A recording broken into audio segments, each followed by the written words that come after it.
There is nothing. Only warm primordial blackness. Your conscious ferments in it. No larger than a single grain of malt. You don't have to do anything anymore.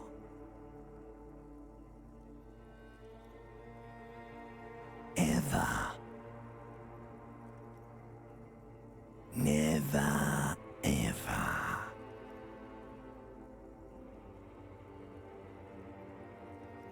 Never, ever, ever, baby. An inordinate amount of time passes. It is utterly void of struggle. No ex-wives are contained within it.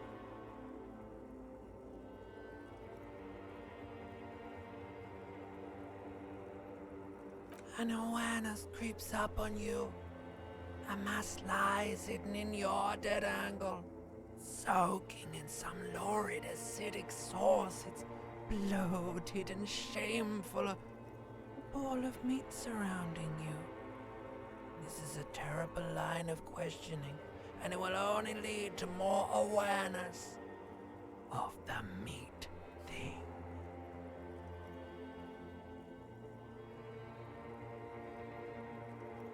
Ex-love, ex-tenderness. It is foolish of you to resurface to the loss. Not after all the damage you've suffered to get here. Some of it irreversible. Stay. Sail with me through the abyssopelagic zone.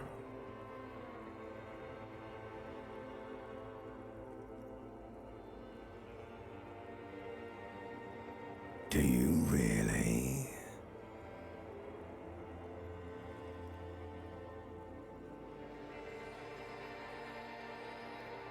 You wouldn't like it if I told you what was back there. Why'd you think you had to bludgeon yourself into oblivion? Or did you not sense yourself marinating? Poured so much on yourself, got a bit carried away, did we, Chef? Fear and apprehension. You should ask what's out there first.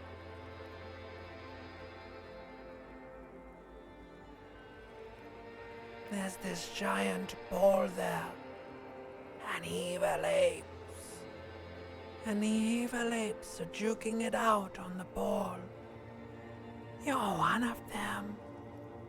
It's basically all just evil apes juking it out on a giant ball.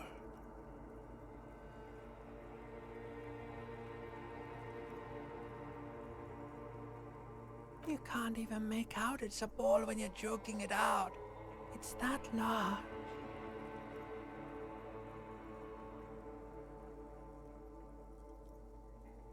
Infinitesimally small.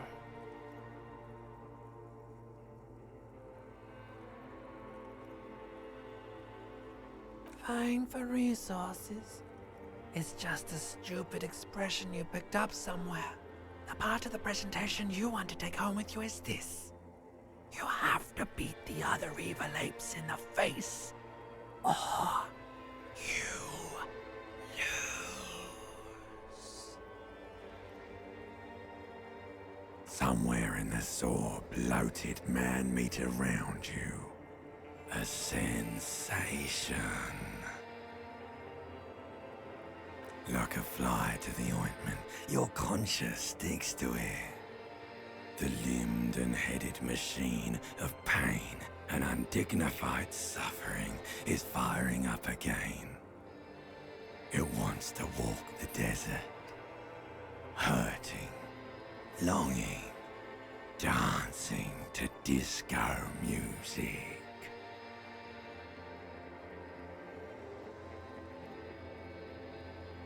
The stench of liquor rises from your mouth, and with it, an ungodly headache.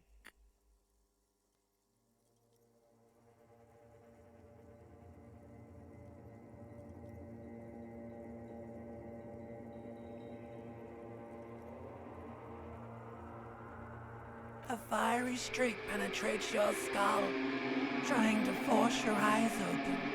It's a sound, a clarion call from hell.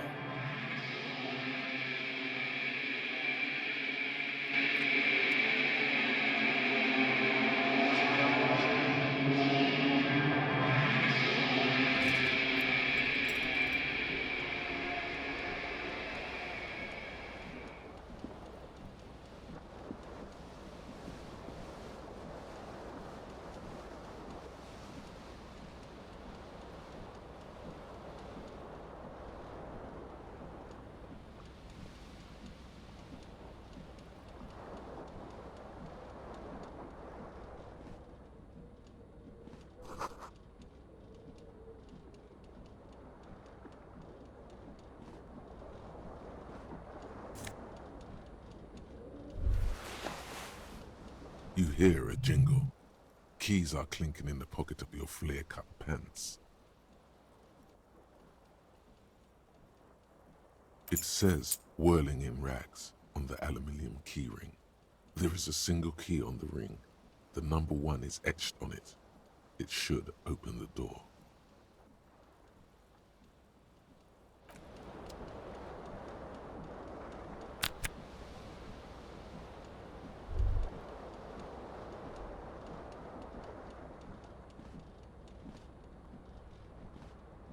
The window stands broken in its frame.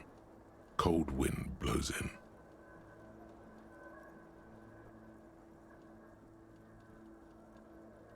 The morning light hurts your eyes. It's hazy, but you see the ocean and some war-torn buildings.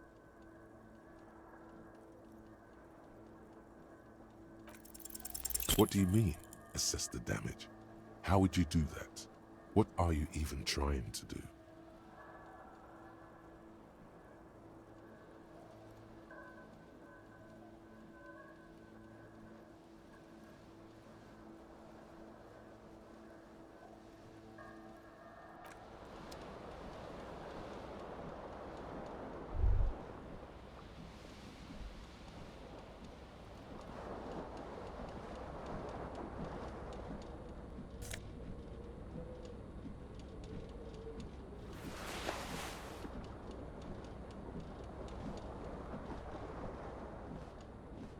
This fan has 2 chain pull switches. One ends in a tiny fan, the other in a light bulb. A truly horrific necktie has somehow attached itself to one of the blades.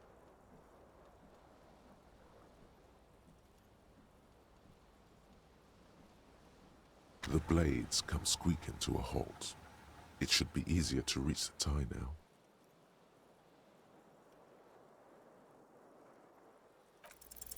You swoop up and catch the tie. Snap! It's released from the blade. What you have in your hand is a truly hideous necktie with 4 or 5 different patterns.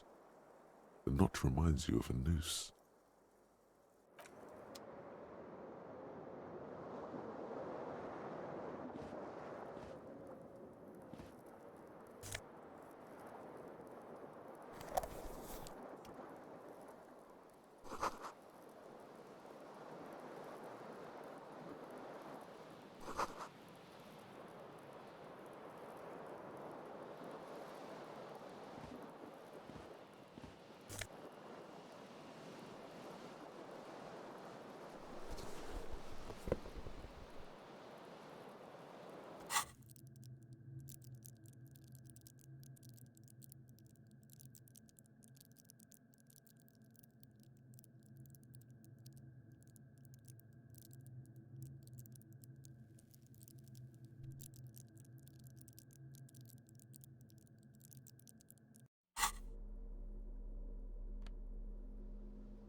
There they both are.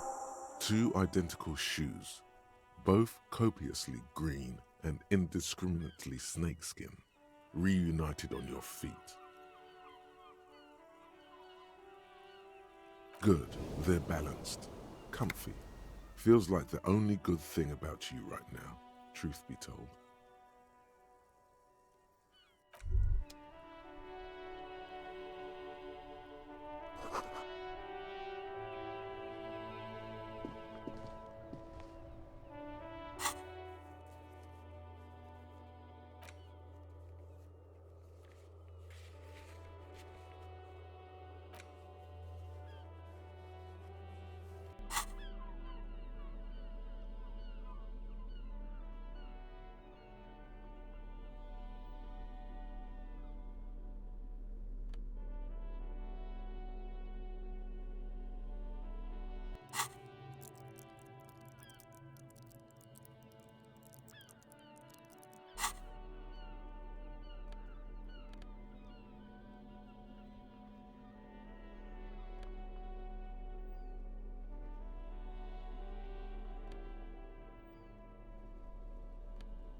Hello, officer. The young woman raises a cigarette to her lips. Her eyes are brown and her face is speckled with birthmarks. She can't be more than 28.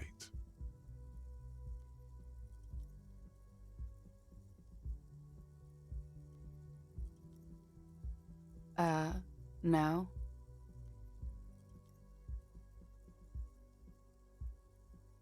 Because you're a police officer, sir.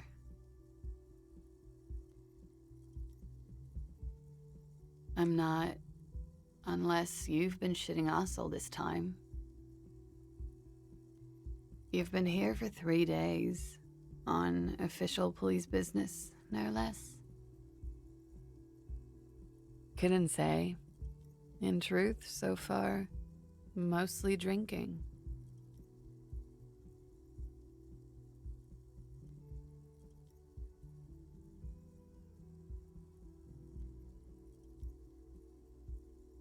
Could it be because of the drinking?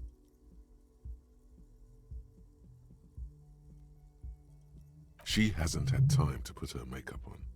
This is her morning cigarette.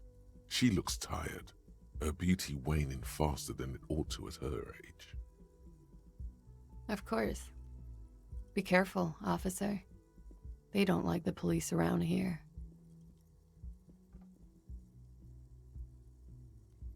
Something stirs in you as she's about to go. Call it an instinct, a need.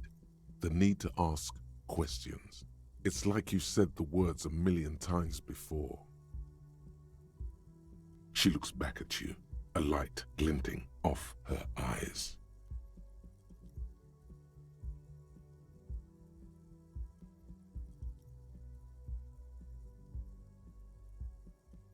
Yes.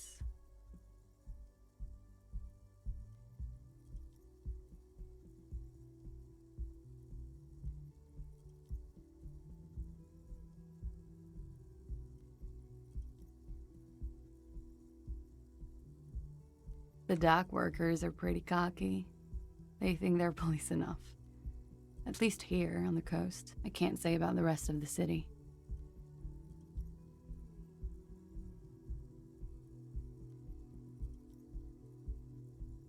You're in a hostel, sir. We are in Revachol.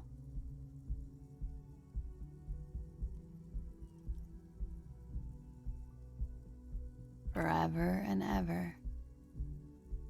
And ever and ever, out of the corner of your eye, you see the hair on the back of your hand standing on end. It feels as though low-grade lightning is coursing through you. You must be hypersensitive from the hangover.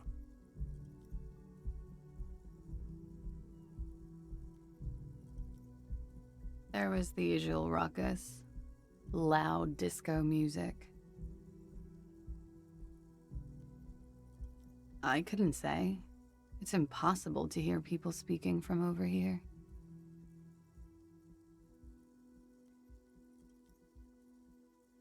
Oh, yes. Various artists. Ostentatious orchestration prime among them. Oh were huge where I come from. I was very young then, of course, like 7. Life gets hard, but we go on. I don't know about that. At around 2 o'clock, the disco stopped, and there was a change of pace. A slow, sad song started playing, like organ music on repeat. That went on for quite a while. Some of the time, you were yelling along to it.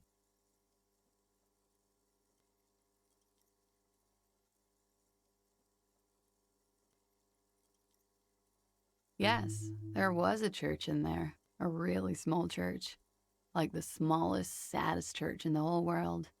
It was about that. And also, that it doesn't matter anymore and that we're alone now. It was difficult to tell. The song itself was very quiet and soft, but you sounded like a winded boar, sir. It was hard to understand what you were singing on top of it.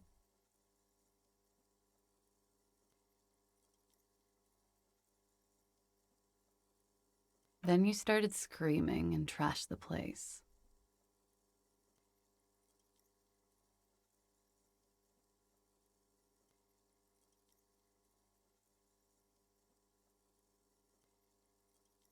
A window was smashed. The tape player, probably. The song stopped. And furniture, too. A real destructathon. There was screaming. Then I think you passed out.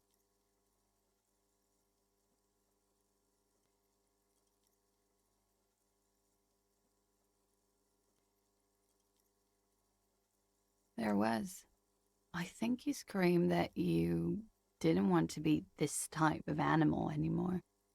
I may have misheard, but it was sort of memorable. I went out afterwards. Everything was quiet by then, around 4 or 5. And that was it.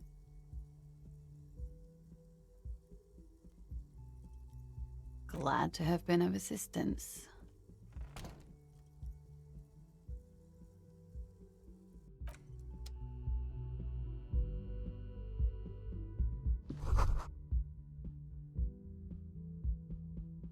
You should pick that fat, juicy cigarette butt from the tray, light it up, and smoke the living shit out of it.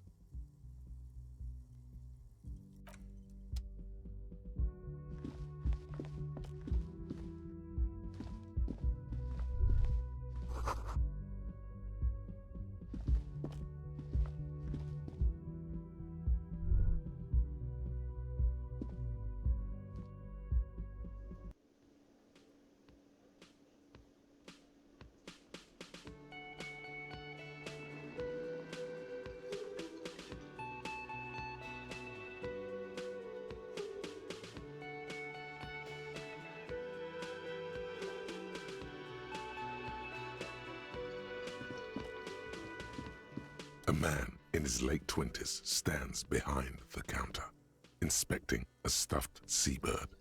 As you approach, he gives you a sideways glance, then looks down again. That was disdain in his eyes. Even now he's purposely ignoring you.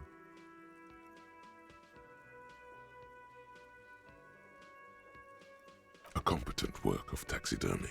The white and brown seabird lies among piles of coasters and drying mugs. One of its wings broken. The man is trying to mend it. Looks like the bird was ripped off the shield that was used to mount it, most likely on a wall. A small engraved steel tag says, "The Great Skua, Ste Koari's Skua." Something about it makes you feel bitter.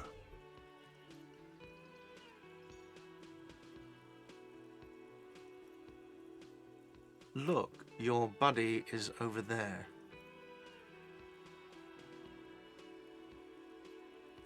Why don't you go and talk to him, okay?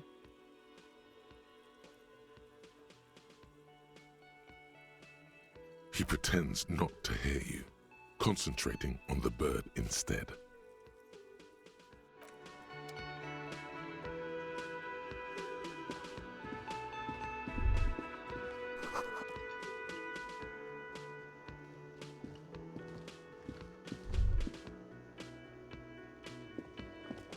A bespectacled man in an orange bomber jacket is tapping his foot on the floor.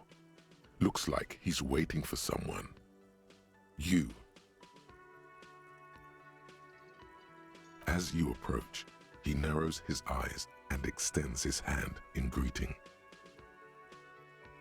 If an assault were launched on this building right now, if the windows came crashing down and the whole world descended upon you, this man would hurl himself in death's way to save you.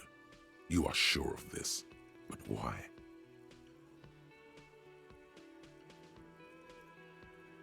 On the sleeve of his bomber jacket, as well as on its back, are the same enigmatic white rectangles as on your blazer. Hello, I'm Kim Kitsuragi, Lieutenant, Precinct 57. You must be from the 41st. You realize he is waiting for your name. This is your chance to come up with a really good name for yourself. Get creative. Conceptualize. Okay then. It looks like we had a little scheduling error on Sunday. Saturday too, actually. Have you had time to talk to the manager here?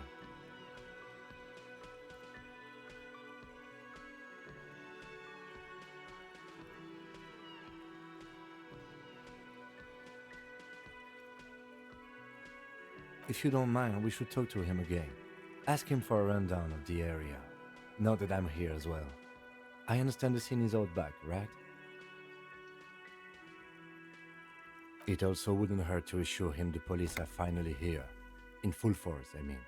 Have you mapped out the initial interviews?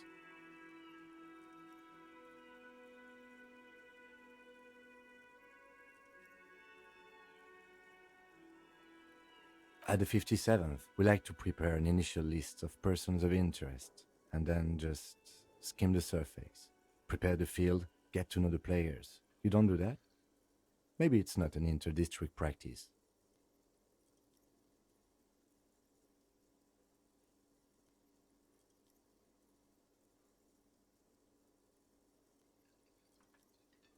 Right. And the interviews?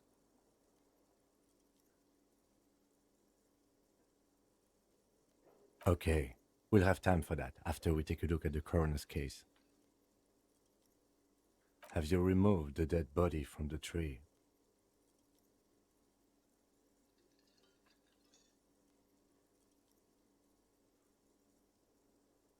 Mm-hmm.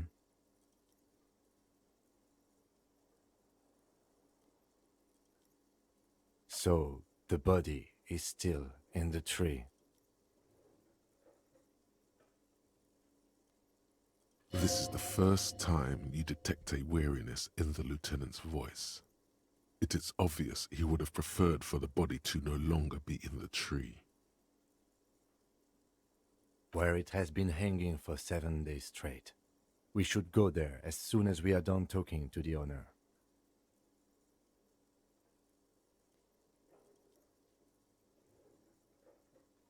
After you, officer.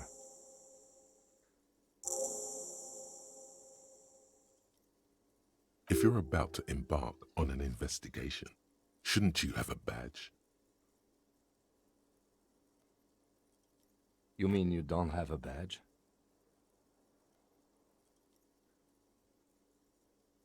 Losing your identification card is a serious matter. My vehicle has a shortwave. You can use it to report your badge missing. I advise you to try to locate it as quickly as possible. But getting the body down should still take precedence.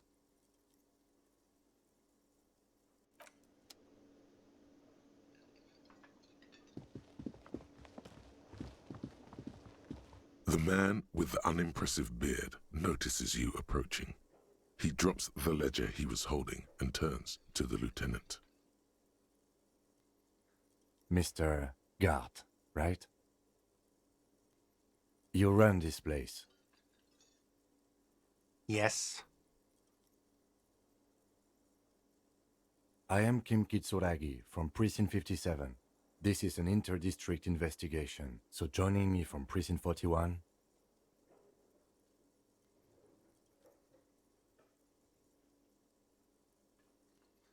What?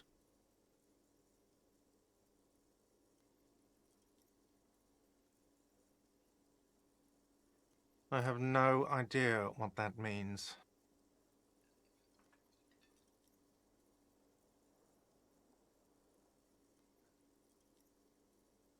What is this, a joke to you? Is this what you get when you call the police now? This guy? We've been waiting for a week here. Sir, I understand your concern, but we are here to do a job. And for us to do it, I need you to stay calm. Yes, of course. I know it took us a while to arrive at the scene, but it also took you a while to call us. It was you who placed the call, correct? No, I only just got here. It was probably Sylvie who called you. She usually works the bar here. I'm only temporarily taking over her duties. Do you have her number? As a matter of fact, I do.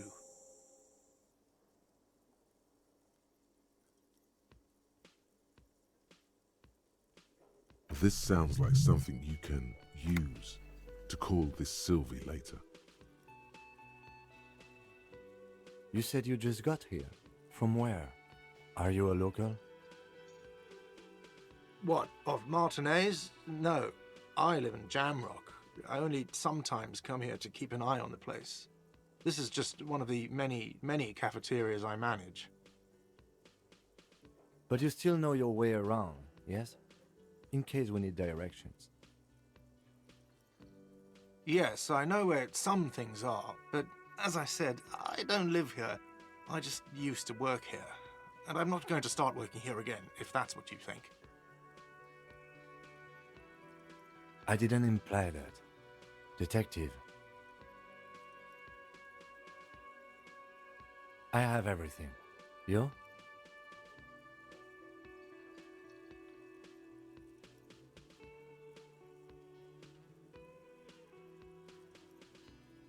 The body was behind the building, right? How do we get there?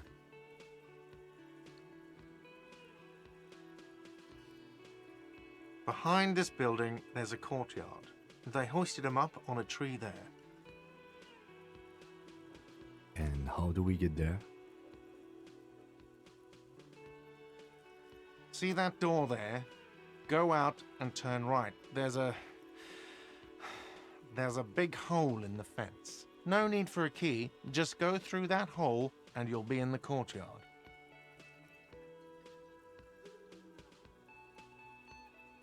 Let's go.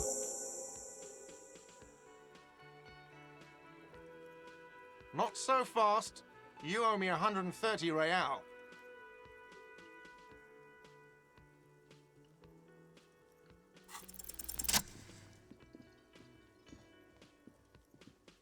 As you blow this joint, behind you, a whiny voice shouts.